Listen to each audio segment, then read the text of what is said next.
Seguimos con más Pinamar News y en este bloque nos acompaña, lo quiero decir bien, Joan White. Zweig, casi. Sí, Bueno, casi. Sí. Ahí está. Bueno, él es especialista en nuevas tecnologías, está a cargo del área de divulgación tecnológica de la Fundación UADE y que, bueno, tenemos a una persona que sabe mucho de lo que tiene que ver con las tecnologías del siglo XXI. Que no es poca cosa eso. Muchas gracias, Sergio, por la invitación. La verdad que siempre es un placer poder un poco compartir la visión acerca de lo que son las tecnologías emergentes desde lo que hacemos en la UADE, que básicamente es tratar de adaptar tecnologías emergentes para innovar en materia educativa o para seguir comunicando. Yo, además de mi cargo en la universidad, me dedico a divulgar tecnologías emergentes y soy especialista en la materia, tal como mencionaste.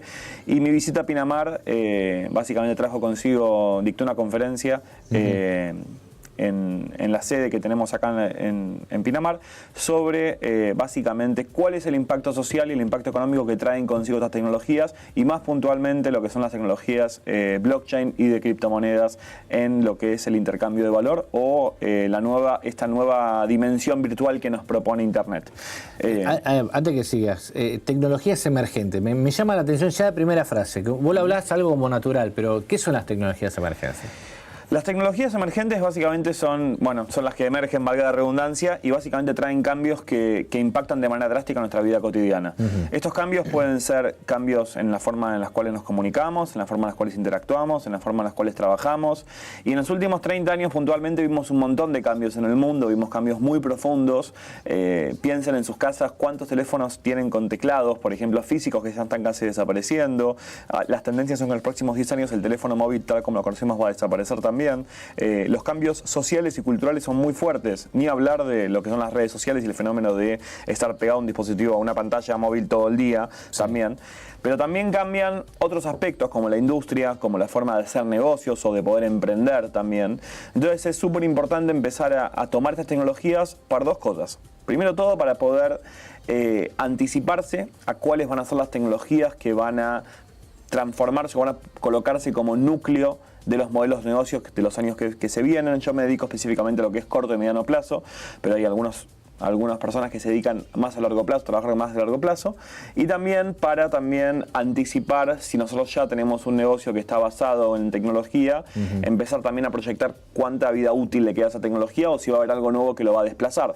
Porque hoy en día las llamadas tecnologías disruptivas son como por ejemplo la realidad virtual, el Bitcoin, la robótica, la impresión 3D, tecnologías que empezamos a ver, empezamos a leer en los medios, empezamos a incipientemente a ver algunos proyectos, algunos emprendedores que empiezan a trabajar con estas tecnologías, pero básicamente tenemos que comprender que la gran mayoría de estas tecnologías están en estados que todavía no representan un impacto en nuestro PBI o a nivel escala en un modelo de negocio. Está todo experimental, si se quiere. Es experimental y, se demuestra técnicamente que es posible, por ejemplo, imprimir en 3D, que uno puede imprimir desde un dron hasta una carcasa para celular o una prótesis de una pierna, pero básicamente los factores macro que rodean ese tipo de tecnologías, la legislación, los modelos de negocios quizás más conservadores, tienen que empezar a moldarse todo este tipo de cambios.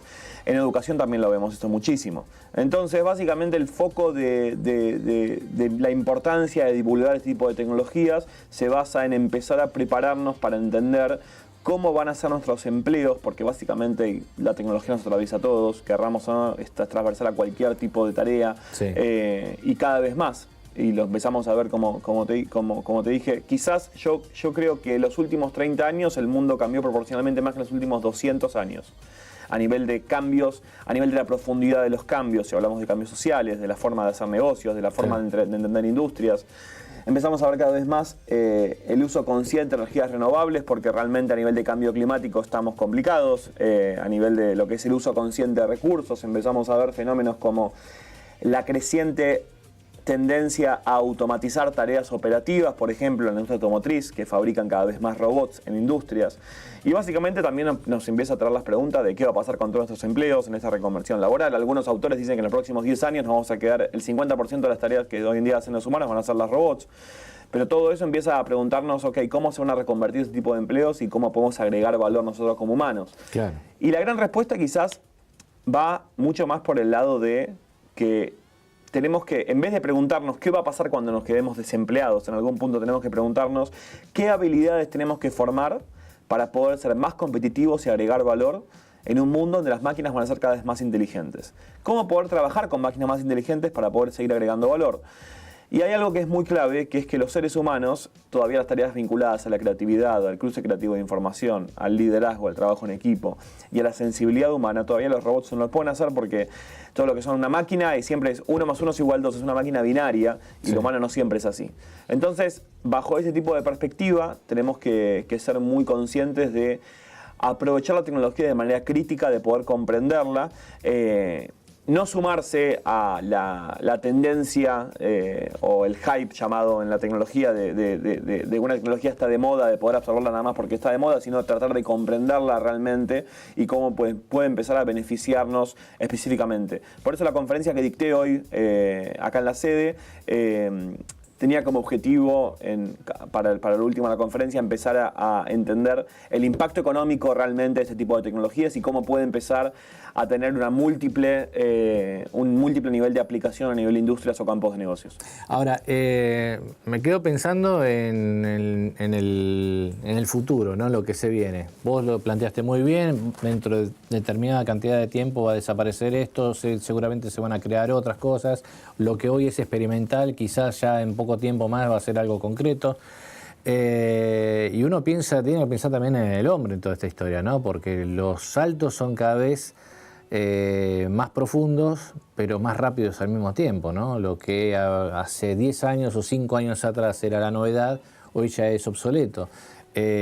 ¿Cómo la tendencia es ir a más, a rápido, o en algún momento va a tener que haber un freno a todo esto? Porque la parte del consumismo también dentro de esta historia cuenta y mucho, ¿no? Porque lo que se hace es justamente para alentar el consumo, ¿no? La novedad y esas cosas, ¿no? A ver, vivimos en un capitalismo salvaje, voraz a nivel mundial, eso lo tenemos que tener en claro, y las corporaciones, lamentablemente, querramos o no, tienen ideologías monetarias, entonces lo que es obsolencia programada y obsolencia directamente percibida es un fenómeno que pasa no solamente en la tecnología, sino en un montón de industrias, porque nos fomentan el consumo.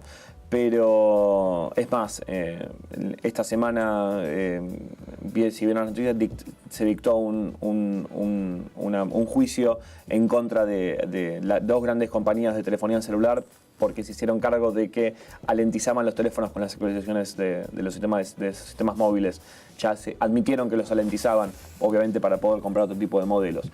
Y el humano, yo creo que, yendo a la primera pregunta, a mí me parece que acá soy un poco pesimista porque la tasa de adaptabilidad humana, es decir, la flexibilidad que tenemos como humanos de poder adaptarnos a ciertos fenómenos tecnológicos, yo creo que en algún punto va a quedar estancada frente a la enorme aparición creciente de tecnologías que vamos a ver en los próximos 10 años puntualmente.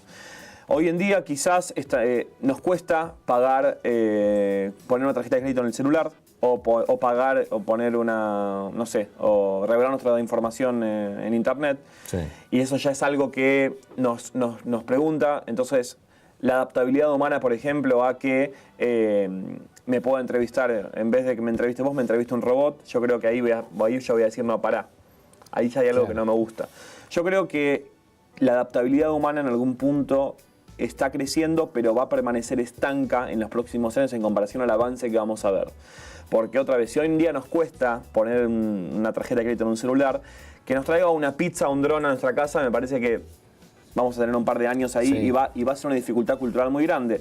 Hoy en día lo vemos muy puntualmente con las criptomonedas. A ver, cuando le decimos a nuestros padres, cuando yo, por ejemplo, cuento mi experiencia personal, cuando yo le dije a mi padre, mira, voy a invertir en criptomonedas, que es electrónico, no lo puedes tocar, es intangible por completo, no lo respalda nadie, me dijo, no, pará, yo prefiero tener el soporte físico y poder contarlo y poder tocarlo. Claro. Pero si vamos al siglo XVIII también, cuando Benjamin Franklin en el Congreso de Estados Unidos dice, che, chicos, no van a transportar más 10 kilos de piedras preciosas. Todo eso se reduce a un papel de 5 gramos que se puede quemar, que se puede romper. La sociedad dijo, no, pará, yo prefiero tocar las piedras. Entonces yo creo que es una evolución que tiene el mundo y siempre nuestra reacción humana porque vivimos en un contexto cultural, porque nos criaron de una forma determinada. Y yo creo que eso puntualmente nos trae una forma de poder, en algún punto, ser reactivos a la tecnología. Es decir, no, Sí. me quiero terminar de adaptar a esto, pero que en algún punto sigue triunfando. A ver, el primer retractor de la tecnología, y yo doy clases de filosofía sobre tecnologías, filosofía de la tecnología, entonces me dedico mucho a investigar ese tema. El primer retractor de la tecnología, para ponernos un poco más teórico, fue Platón.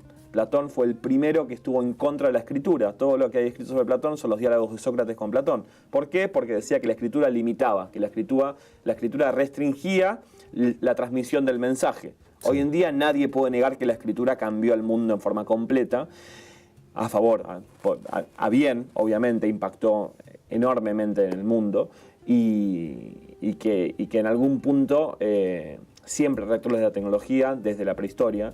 Entonces tenemos que otra vez, para eso es tan importante la divulgación y poder comprenderla de manera consciente para poder adaptarla a nuestras vidas, a transmitirla a nuestras familias y poder aplicar a nuestros negocios de manera inteligente para poder tener un futuro mejor para todos, ¿no? ¿Vos pensás que el hombre va a llegar al punto en donde va a estar en su casa y con solo pestañear, si se quiere, va a conseguir todo el bienestar, todo lo que en ese momento desee, todo aquello que, bueno, hoy día sería algo imposible de lograr y sin embargo va a poder, digamos, disfrutar de ello, no va a ir a trabajar, no, en fin, varias cosas. Yo creo que ¿Va esa tendencia del hombre, pensás vos? No te digo en este siglo, quizás en siglos subsiguientes. Yo creo que el trabajo en un futuro quizás va a ser opcional, el trabajo tal como lo conocemos hoy en día. Creo que hoy en día vivimos, y esto no lo digo yo, lo dicen las grandes entidades a nivel mundial, hoy vivimos sin lugar a dudas en la etapa más próspera y más segura de toda la historia de la humanidad. Si nosotros empezamos a ver variables universales en toda la historia de la humanidad, en materia de mortalidad infantil, en materia de cuota de la población viviendo en extrema pobreza, en materia de creciente educación a nivel mundial, empezamos a ver un montón de aspectos positivos, pero si estamos viviendo en una etapa que es impresionante a nivel prosperidad humana. En materia de tecnología estamos viviendo plagados de lo que son llamadas moonshots, lo que son tiros a la luna, que si alguna de estas tecnologías les llega a pegar, va a impactar de manera muy muy fuerte en lo que es la historia de la humanidad. Pero aunque el mundo está mejor en muchísimas variables y muchos aspectos, las amenazas que hoy en día trae el mundo de la tecnología son mayores que antes. Por lo que comentamos de la probabilidad de que un robot te quite el empleo en 20 años, entonces yo creo que o en 10, en 15 o en 20 años o lo que fuese, yo creo que tenemos que también ponernos a pensar, para responder esto de qué habilidades tenemos que formar cada vez más para poder convivir con máquinas más inteligentes, es empezar a ponernos a pensar cuántas de nuestras tareas diarias podrían ser automatizadas, cuántas de nuestras tareas diarias podrían ser... cuántas tareas son operativas, cuántas tareas son manuales. Claro. Y en ese sentido también la tecnología está desafiando dos conceptos que son muy conservadores, que el primero es la vida, tal como lo conocemos, porque básicamente en algún punto todos nosotros somos de alguna forma inmortales tecnológicamente, porque cada vez más proporciones de nuestra vida están en torno a una dimensión virtual, que esa dimensión virtual, todas esas huellas van a perdurar mucho más que nuestro cuerpo. Entonces de algún punto vamos en una tendencia a poder ser inmortalizados tecnológicamente, y hay muchos proyectos que están trabajando en ¿y qué pasaría si hoy Steve Jobs, por ejemplo, podría seguir aportando valor o podría seguir liderando un equipo, pero obviamente si se podrían replicar los procesos de enseñanza, los procesos de transmisión de mensajes, los procesos de las metodologías que trabajaba. Y por otro lado, la tecnología está desafiando un concepto muy muy fuerte, que es el concepto de tierra como único espacio económico para trabajar o para vivir. A ver, el 80% de la Luna ya está vendida y el 30% de Marte está loteado, también está vendido. Después la pregunta de quién lo vendió es otro tema, después lo podemos discutir eso. Sí. Pero básicamente ya hay el emprendedor más importante a nivel mundial, que es Elon Musk, el fundador de Tesla, de PayPal, de SpaceX, etcétera. Él proyecta que él va a morir en Marte y los tickets aéreos comercialmente disponibles para Marte se calcula que van a estar para el año 2030. Es decir, que comercialmente estamos a una pestañear y poder estar.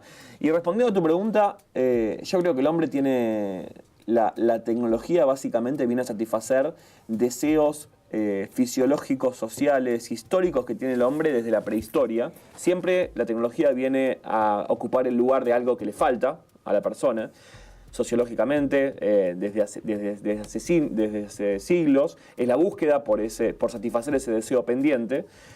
Y yo creo que hoy en día vivimos en una era de abundancia de información. Sí. Hoy la primera abundancia que nosotros tuvimos fue la abundancia de la información.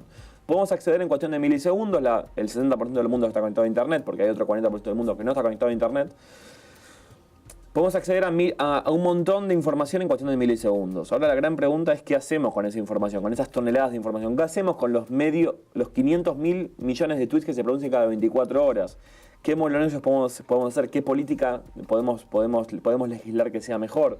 Me parece que la abundancia de la información está. Y el mundo, la cohesión social de hoy en día está distribuida de forma tal de que cierta parte de la población, por ejemplo, produce, la otra parte consume. Ahora, ¿qué pasa si viene una ventana y empieza a darnos alimentación en forma ilimitada o abastecimiento de alimentos en forma ilimitada? Me parece que deberíamos rever la cohesión social en ese caso, ¿no? Porque hoy en día la realidad es que yo todavía me cuesta en algún punto entender cómo estamos conviviendo hoy en día con un mundo que en muchas variables está mucho mejor que en la historia de la humanidad, pero que por otro lado tenemos un montón de temas que resolver, tenemos un montón de temas de distribución de riqueza, tenemos un montón de temas de distribución de recursos, tenemos un montón de extrema pobreza, de condiciones de higiene, de un montón de temas que son universales y que tenemos que trabajar muy fuerte para poder resolver. O sea, decirte a vos de que todo tiempo pasado fue mejor, olvídalo.